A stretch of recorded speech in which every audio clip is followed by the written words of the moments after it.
The international association of Lions club zone social ఆత్మీయ సమావేశంలో పాల్గొన్న తణుకు ఎమ్మెల్యే అరిమిల్లి రాధాకృష్ణ గారు. ఈ సందర్భంగా ఆయన మాట్లాడుతూ ప్రతి ఒక్కరు కూడా కలిసి లయన్ క్లబ్ ద్వారా మీరు చేస్తున్నటువంటి సామాజిక సేవా కార్యక్రమానికి ముందుగా మీ అందరికీ ధన్యవాదాలు తెలియజేశారు.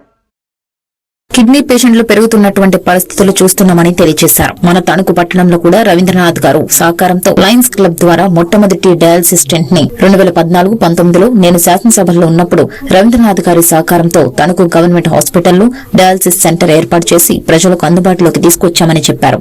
అదేవిధంగా అత్తిలిలో కూడా డయాలసిస్ సెంటర్ త్వరలోనే ప్రజలందరికీ కూడా అందుబాటులోకి రావడం జరుగుతుందని చెప్పారు. ఈ రోజు ప్రజలకి కావలసినటువంటి ముఖ్యమైనటువంటి 2 అంశాలు అని అన్నారు. విద్య ఉండాలి, అనే విధంగా ఆరోగ్యం ఉండాలి. విద్య ఉండాలి, అదే విధంగా ఆరోగ్యం ఉండాలి.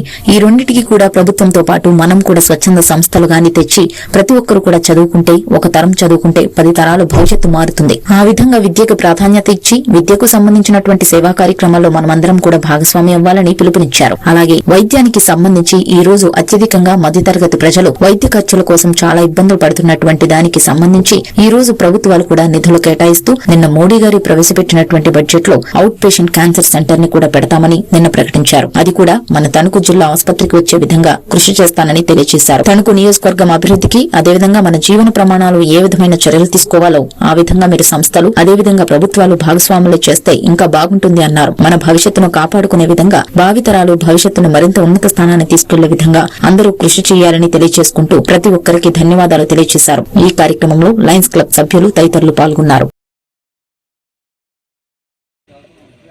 లయన్స్ క్లబ్ జోన్ సోషల్ మరియు ఆత్మీయ సమ్మేళన కార్యక్రమం రోజు ఇటువంటి సమ్మేళనం ద్వారా ప్రతి ఒక్కరు కూడా కలిసి లయన్ క్లబ్ ద్వారా మీరు చేస్తున్నటువంటి సామాజిక సేవా కార్యక్రమాలని ఒకసారి సమీక్ష చేసుకుని రాబోయే రోజుల్లో ఎటువంటి కార్యక్రమాలు చేయాలనేది కూడా మీరు ఒక రోడ్ మ్యాప్ ద్వారా ముందుకు వెళ్ళటం చాలా సంతోషం అని ఈ సందర్భంగా తెలియజేసుకుంటున్నాను. ఈరోజు ముఖ్యంగా లయన్స్ క్లబ్ ద్వారా ఎంతోమంది ఎన్నో సేవా కార్యక్రమాలు చేస్తూ సమాజ సేవలో భాగస్వాములై ఎంతోమంది జీవితాల మీద ప్రభావితం చేయడం చాలా అభినందనీయమని సందర్భంగా తెలియజేసుకుంటున్నా. ముఖ్యంగా ఈరోజు చూస్తే మనం అత్తిలి గ్రామంలో ఏర్పాటు చేస్తున్నటువంటి మన డయాలసిస్ సెంటర్కి కూడా మన కేంద్ర మంత్రివర్యులు వర్మ గారు వారు 75 లక్షల రూపాయలు CSR ఫండ్స్ను కూడా గ్రాంట్ చేయటం, ఈరోజు అక్కడ ఆ డయాలసిస్ సెంటర్ను కూడా త్వరలోనే ప్రజలకు అందుబాటులోకి తీసుకొచ్చే విధంగా ఈరోజు మనం సమాజంలో చూస్తే ఒకసారి అబ్జర్వ్ చేస్తే డయాలసిస్ కిడ్నీ పేషెంట్లు చాలా ఎక్కువగా ఏ సంవత్సరం ఆ సంవత్సరం పెరుగుతూ వస్తున్నటువంటి పరిస్థితి ఉంది. అంటే మన ఆహారపు అలవాట్ల వలన కానీ ఇతర అలవాట్ల వలన కానీ కిడ్నీ పేషెంట్లు పెరుగుతున్నటువంటి మాట వాస్తవం. అలాగే క్యాన్సర్ పేషెంట్లు పెరుగుతున్నటువంటి మాట వాస్తవం. ఈ రెండూ కూడా ప్రత్యేక ప్రాతిపదిక మీద తీసుకుని ఇక్కడ మన తణుకుపట్నంలో కూడా వంక రవీంద్రనాథ్ గారు సహకారంతో ఆ రోజు లయన్స్ క్లబ్ ద్వారా మొట్టమొదటి డయాలసిస్ సెంటర్ని 2014-19లో నేను శాసనసభ్యునిగా ఉన్నప్పుడు ఈ నియోజకవర్గంలో మన గవర్నమెంట్ హాస్పిటల్లో ఏర్పాటు చేయడం జరిగింది.